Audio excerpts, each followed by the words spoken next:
Hi, my name's Phil. I like talking about politics, and in this video I'd like to discuss the concept of Brexit benefits. We keep asking for them and answer came there none. But every now and then, as is the case this week, a serious article is written about one Brexit benefit that is undeniable. The problem is that it's a Brexit benefit that the Brexiteers are wholly opposed to, so we won't even get that. But first, if you'd like to be notified of daily news and politics, please subscribe to the channel and click the bell notification icon. So I've said on more than one occasion that Brexit isn't just a net negative to our economy, politics or society, hasn't actually yielded any benefits at all, and there's none on the horizon. The benefits that were promised were all lies. Now, some of them were lies that were impossible to deliver. These lies included cheaper prices, when raising trade barriers and lowering the value of your currency inevitably means higher prices. It's all very well trying to hide the Brexit portion of inflation behind the other forms knocking about right now. But if your currency is worth less, imports cost more. That's a fact. If you increase import friction, your imports are more expensive. Fact. If you cut yourselves off from a continental-wide labour market and suffer worker shortages, you will not be able to produce as much, and so you need to import more. Fact. And needing more imports at the same time as making imports more expensive means way higher prices. So these were lies that nobody who had trade explained to them in even Peter and Jane terms should have believed. But there were other lies too, more plausible lies. You know, there were things that could in theory have happened, things that we could do if we left the EU single market, for example. These have turned out to be lies, but rather than lies because they were undeliverable, they were lies just because the people who told them didn't want to do them. You know, they didn't make good on their promises, even when they were in power. Now, obviously, the likes of Nigel Farage were never going to be in power, but Boris Johnson was. Yeah, so he could have. Getting rid of VAT on energy, for example, that was cited by some people who ended up being at the top of government. That was promised, they didn't deliver it. Of course, anyone paying attention over the last few decades might have suspected it. It was the Conservatives under John Major who increased energy VAT, and it was Labour under Blair who dropped it right down to its current level. The trajectory was not in favour of the Tories dropping it further. They like VAT on energy because it's a way of taxing the poor without making it obvious you're taxing the poor. But that's relative small fry. The big source of genuine Brexit benefit has always been state aid. It's what united the right-wing and left-wing Brexiteers. State aid. Now, there were some lies told here as well. Most of the state aid rules that many Lexiteers claimed as reasons for leaving the EU simply didn't exist. And you know, they provably don't exist. They would claim, for example, it stops us nationalising public services. Which is a bit of a nonsense because the UK has nationalised public services. But also other EU countries do as well, more so than we do. Also, some of the state aid rules are really international WTO rules. But the EU, as with everything else, does have higher standards. It's how they ensure the single market works.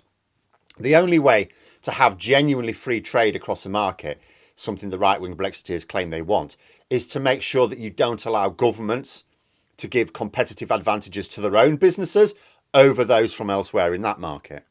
Hence the EU's robust state aid rules. But outside of the single market, these rules technically don't apply. And every now and then, someone will try and write a serious article about how this could be a real Brexit benefit. This week, it's the turn of the Financial Times. They argue that the trade and cooperation agreement notwithstanding, there are ways to use this to our advantage for, wait for it, greening the grid, improving community health outcomes, and so on. Direct quote. And that's the thing. Do those sound like the sort of things the Tories want? The practical benefit of not having to follow the EU state aid rules means that we can pursue fundamental changes to our national infrastructure that will benefit us all. But the Tories don't want these fundamental changes. They've spent decades putting our infrastructure in the hands of a small number of wealthy investors. They're close to the end game with the NHS as well. Once that's completed, apart from the odd rail service, the only nationalised public services left will be, the police, firefighters, Coast Guard. The rest will be gone. Healthcare will be gone. Energy, social care, water, phone, internet, all of that's already gone.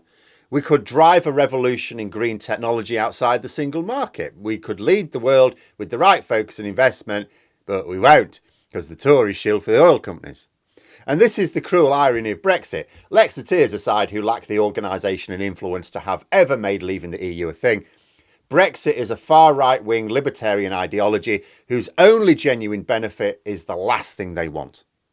Brexit's like someone who doesn't like carrots insisting that they have carrots for every meal, then complain they're hungry. Being fair, the article in the FT does point at the benefits of avoiding the red tape that comes with applying for state aid subsidy exemptions in the EU. So in theory, a more streamlined system could come about and in theory could result in something genuinely useful emerging, at which point then we start talking about Brexit in terms of pluses and minuses, because all of a sudden there will be a benefit we need to consider.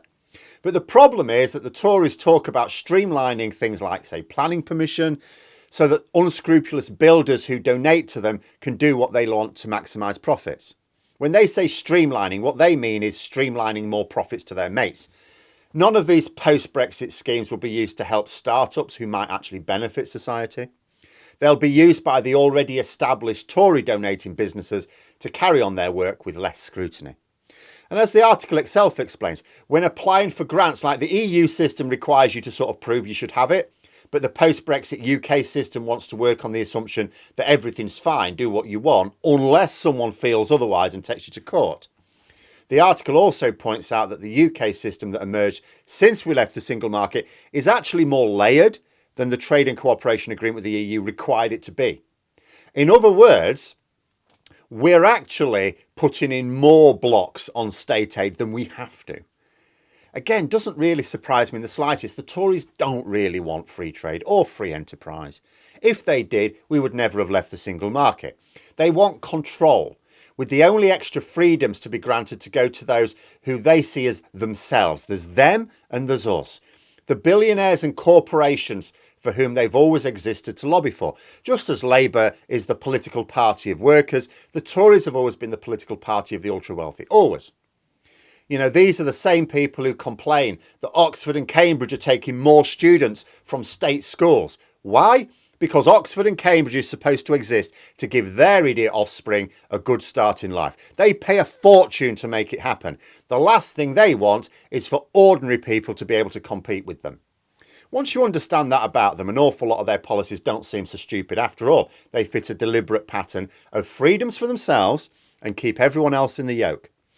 The article's quite comprehensive, actually, to be fair, does lay out a practical path towards some sort of benefit eventually. Personally, I think that even if we found the benefit, it pales into insignificance compared to the downsides. As a result, I think it'll be quicker to rejoin than it will to actually get this small potential benefit. Because after all, the bottom line is this. Being free of the EU state aid framework makes it easier to allocate state subsidies. That's what it's all about. The freedom to allocate state subsidies without a lot of the red tape, as they say. But the Tories don't like giving state subsidies where they're needed. They only like giving them to the already established powers. It's a way of siphoning off money from the poor in the form of taxes to their rich mates. So they don't really want the one thing that looser state aid rules allows.